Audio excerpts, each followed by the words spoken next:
Hello. We are back. Take 25. We got this.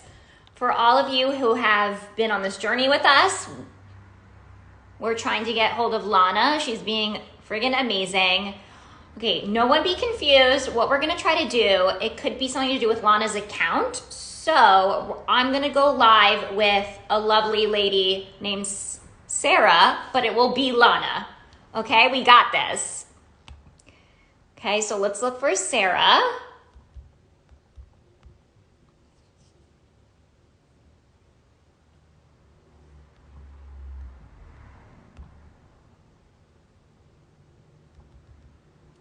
Sarah.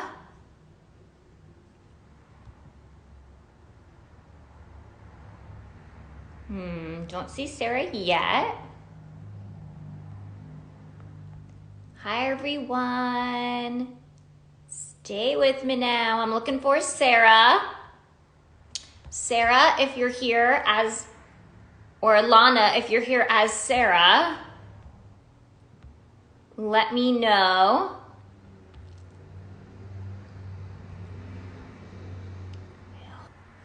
Hi, everyone. We love Sarah. We love Sarah. We're looking for Sarah. Having a hard time finding Sarah, but we're gonna keep looking.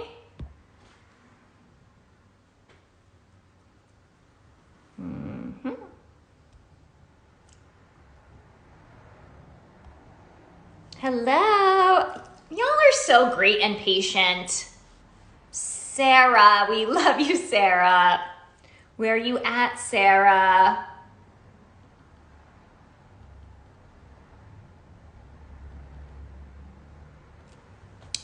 Okay, let's try again.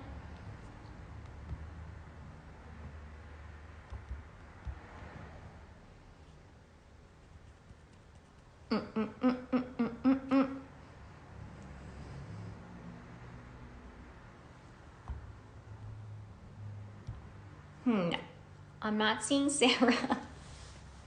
Now my dad's trolling. My dad's trolling this live. He just said, "Who's Sarah?" Dad, you haven't been following along on the journey with us. So we don't have time to explain to you.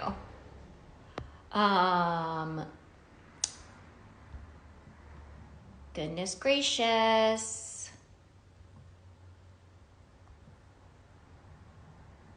Cancel. All right, I'm looking for Sarah.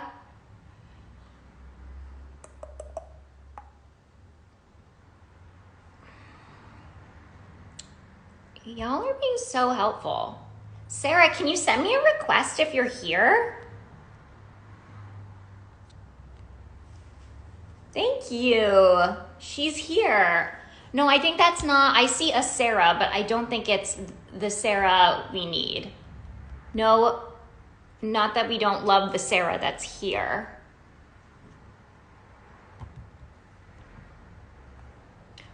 Okay, y'all, I'll be right back. Okay? Do not go anywhere. Oh, she is, yes, Sarah. Okay, Sarah Wan Kim. That's who we need. Ooh, this is like a story in itself. Don't we love this? Okay, Sarah, we're requesting. It's like a mystery. Like solving it together. Oh my gosh, I see you. 25 minutes of this. I'm gonna, you know what I'm gonna do? I'm gonna spend the rest of the year trying to build a damn time machine so I can go back in time and destroy all of this. Whoever decides, like what? Your account? I can't do it anymore. Wild. What? You look crystal clear now. This is wild. Oh my God. Well, first of all, we started this interview with like, oh my God, I can't believe this is working. And mind you, I did like I just did 2 other interviews. Oh my gosh, Lana, I don't know, we made it. I think everyone was so lovely. Everyone, it's been a journey. My dad was on here. He's like, who's Sarah? I'm confused. I'm like, Dad, you don't even know the story. Yeah, I know, poor Sarah. Sarah, we love you. Everyone's like, we adore Sarah. Sarah for the win. It's been a journey. Oh no, Sarah's the best. Sarah's the best. You know, honestly, come here, Lola. Honestly, I feel like what's happened is, oh, Loli. Oh, who's this? Who's this? Lola. Say hi, Lola. Oh, she's covered in dirt, Sarah.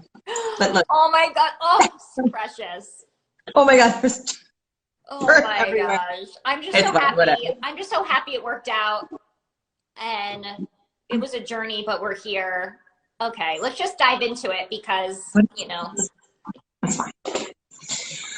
Sorry, I'm so sorry. You know, Don't apologize. I used to think that when Sarah first started working for me, she's super tech savvy, and I was like, she goes, "No, I can fix it. I can fix it." I was like, "You don't even bother. It's an energetic thing."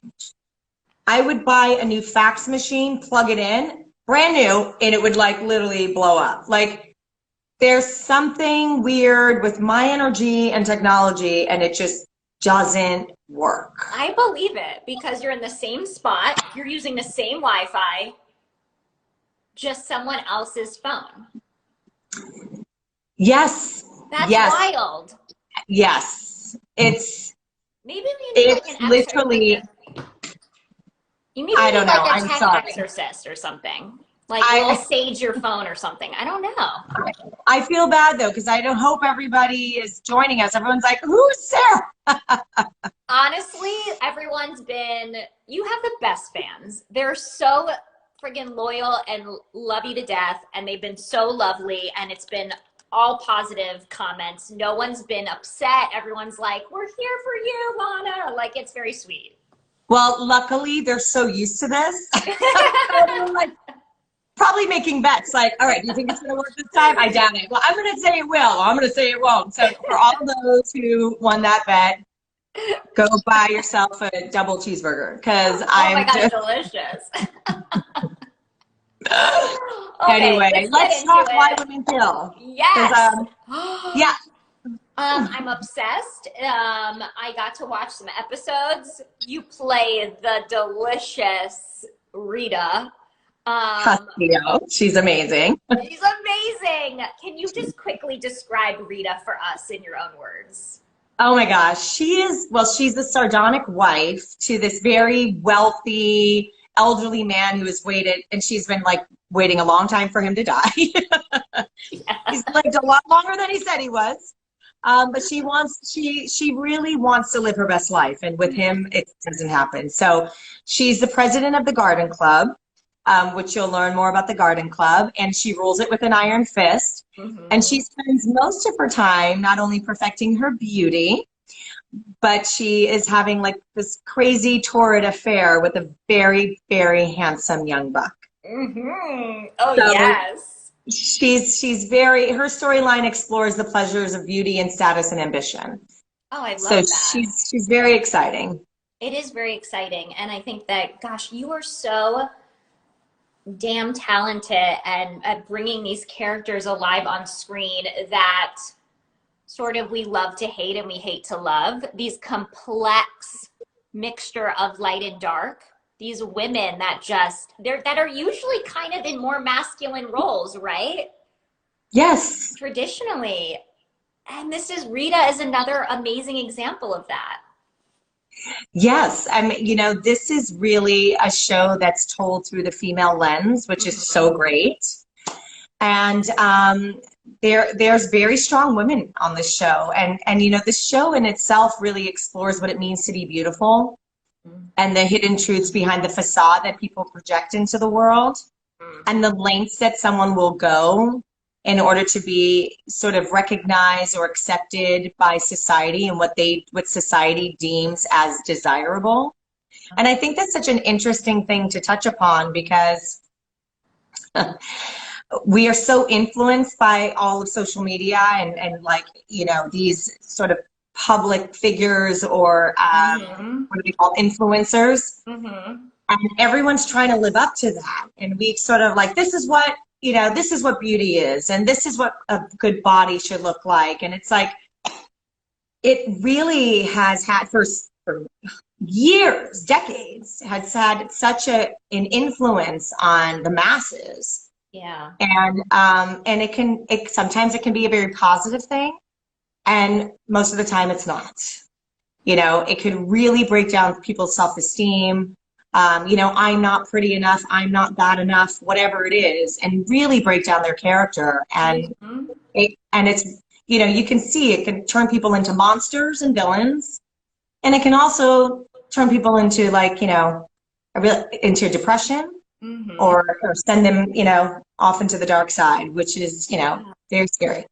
Absolutely. And I think we see that with Rita. We see how those beauty ideals has kind of created this fierce confidence within her, but then also has, really put a big cloud of kind of unhappiness and regret also in her life. It's really compelling to watch, and it's so fascinating because this takes place in 1949 and it's still so damn relatable. Yes. Which is like a little heartbreaking, and I think a good wake-up call to say we have so much work to be done still about the way that we kind of sexualize women and view women as kind of objects of desire. Yes, I mean, we have come a long way, but yes, it's still a battle. And I think it will be for some time. Yeah. But it's just to fascinating talk because about, sorry. I think, yeah, it's really interesting because I think it's in the first episode where there's a lot, like a fun voiceover that happens in the show where you're like, oh, if you thought you knew Rita, like you don't know anything that's going on in her private life. And that presents itself so much today with social media, where we have a hard time distinguishing between someone's public persona and their private persona, and it gets very confusing. And I think that can create a lot of jealousy and a lot of pain that is unnecessary pain that we can avoid. Yes, and it's really, I mean, I think it kind of boils down to like parenting, and also parenting oneself.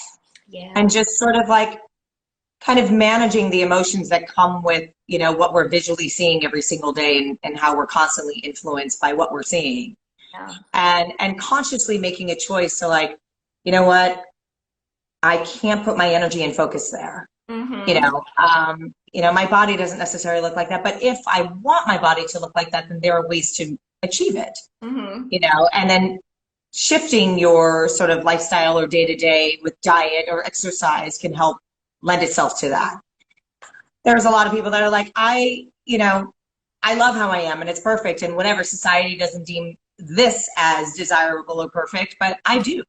And it is shifting. It has shifted. It's like, we were just talking today about how much our bodies have shifted over the years with people who do my hair and makeup. I've known them for years. Yeah. And we were saying like, yeah, at my age now, it's like things just don't burn off the same, And it's like, well, it is what it is, and sort of embracing that and sculpting it and shaping it as we'd like, and continue to stay in good health and shape. But it is a very tricky time in the world, and being that we are constantly on social media and we are always being fed these images, you really have to monitor how much you take in. Yeah. You really do. And I think it's important to set sort of boundaries for yourself and time limits, so you don't get sucked into the world that is, sometimes very fun and positive in the way that this is right now, but can also be very detrimental to the wrong person. 100%. And I think that we kind of see that in Why Women Kill. We kind of see these women that, they're not heroes and they're not villains, right? They're just human. And we see how that same kind of sense of getting sucked in Yes. It can be so harmful, and it's a good lesson. I think it's like, it's really, these types of shows are so important to say, like, look what's happening. Look what's kind of happening to Rita, and look how she's sort of responding, and how her environment, how she's a product of kind of her environment and her situation. Oh, it's so meaty. I'm just obsessed with this season.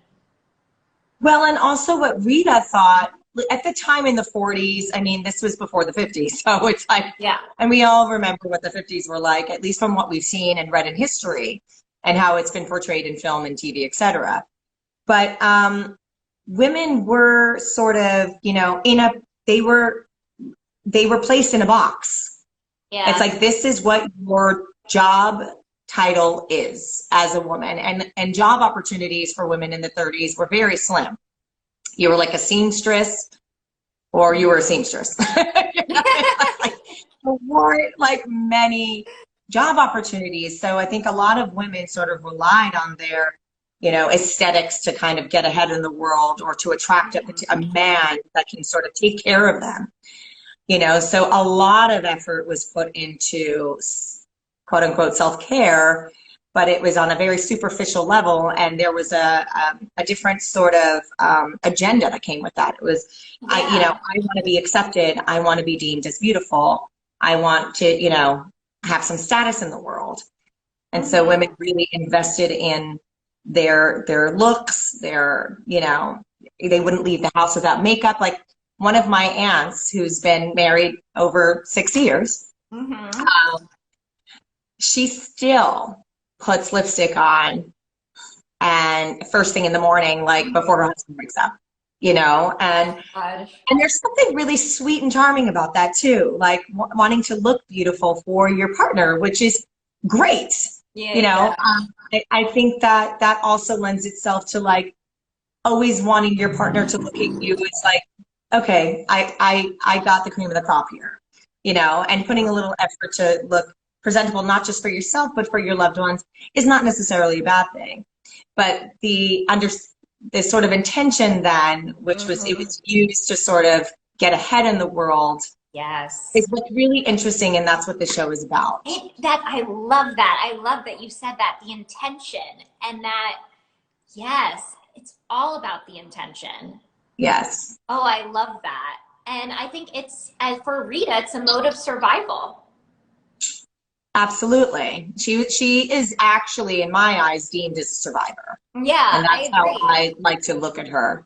Yeah, and I think that kind of shines through. I think that's why, with her, it's kind of a roller coaster as an audience member, because you want to like stand and applaud her one minute, and then you're just furious at her the next. Well, she really explores the pleasures of beauty and status and ambition, and she really uses, like, this season examines how beauty and power, beauty equals power, and how people use this beauty and power to their advantage and to get what they want in the world. And that is really interesting and perfectly set at a time when it was so prevalent. Yeah.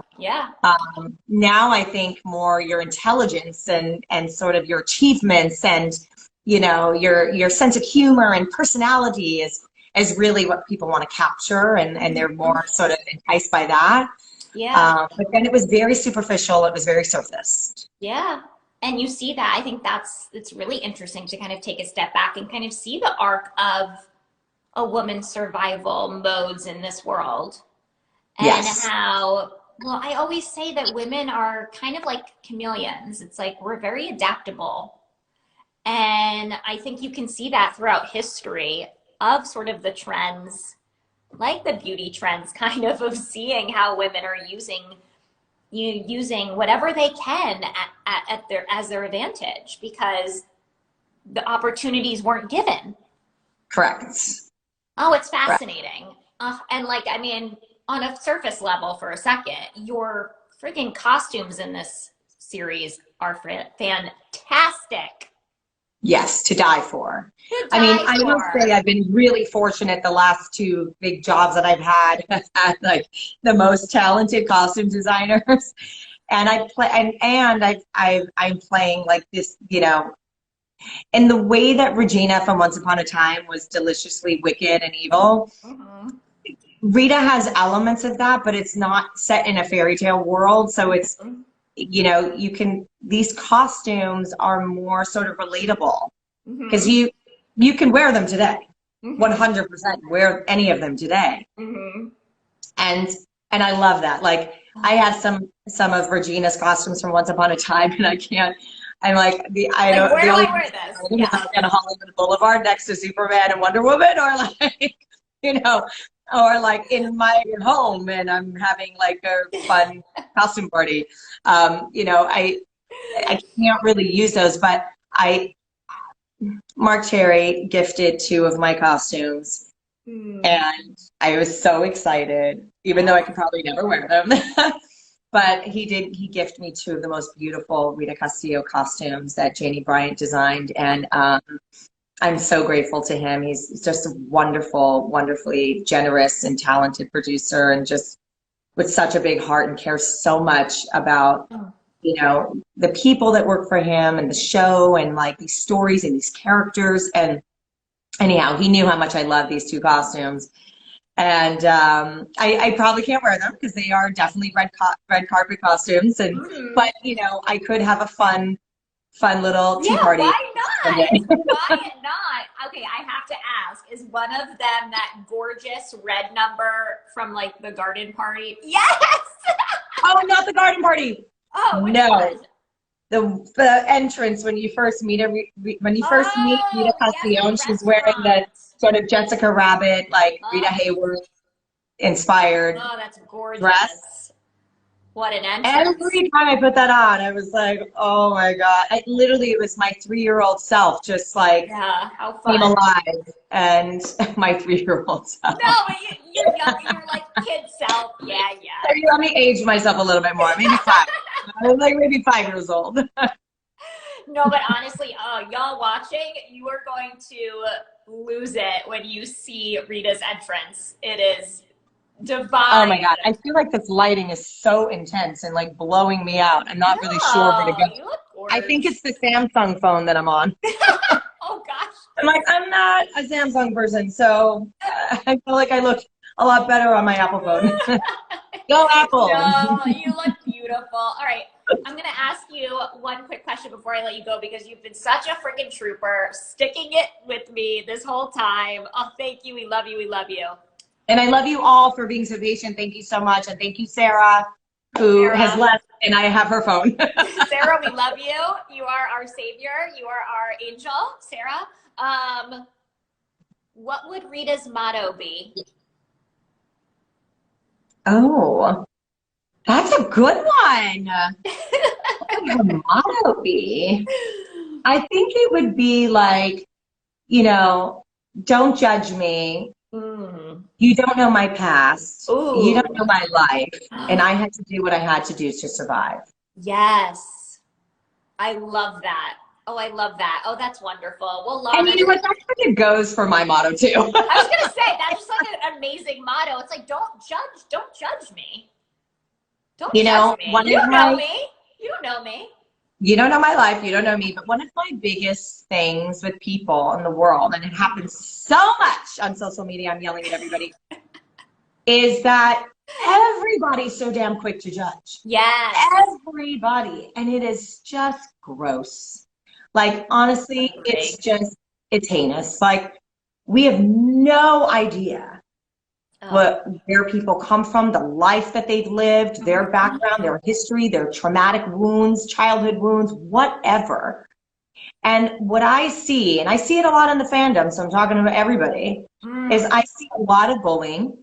And it's disgusting. We don't like that. It actually makes me want to get off and never go on social media because I just can't. It's like visually seeing it. It's just nauseating to me. It's heartbreaking. But it's devastating.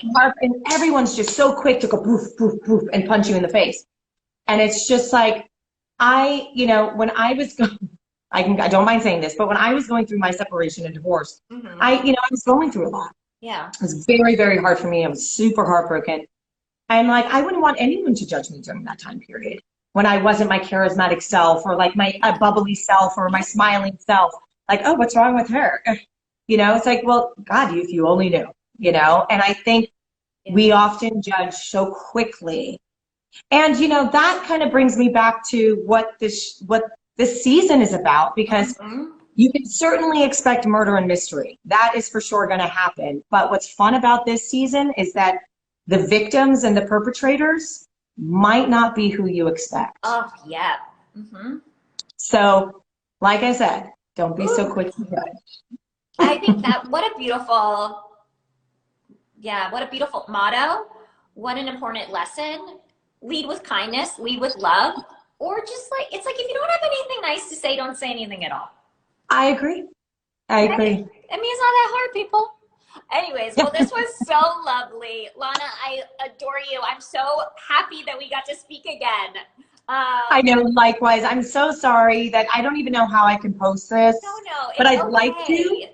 But I'm not sure how to do that. Maybe because I'd like to post it on my page so people can see it. But I'm not sure how to. Like a repost app, but I think I do have that. Is there a way to do that? There's a way to do it. I'm sure Sarah can. Sarah, are you listening? We love you. But yeah, I'll DM you. We can talk about it. Okay, yeah, please do. Somehow share it, and I can share it, because I think a lot of the things that we talked about today are very, very important. I agree. And this has been one of my favorite interviews of the day, and I would love to share it on my page. Thank you, Lana. Well, we love you so much. Why Women Kill Season 2, Episode 1 and 2 comes out Will June debut. 3rd. Yes, you get 2 for 1. Thursday, June 3rd, Paramount Plus. Do not miss it. Do not miss it. All right, Lana. Thank you so much. We love you. Love you to bits. Okay, bye. Bye.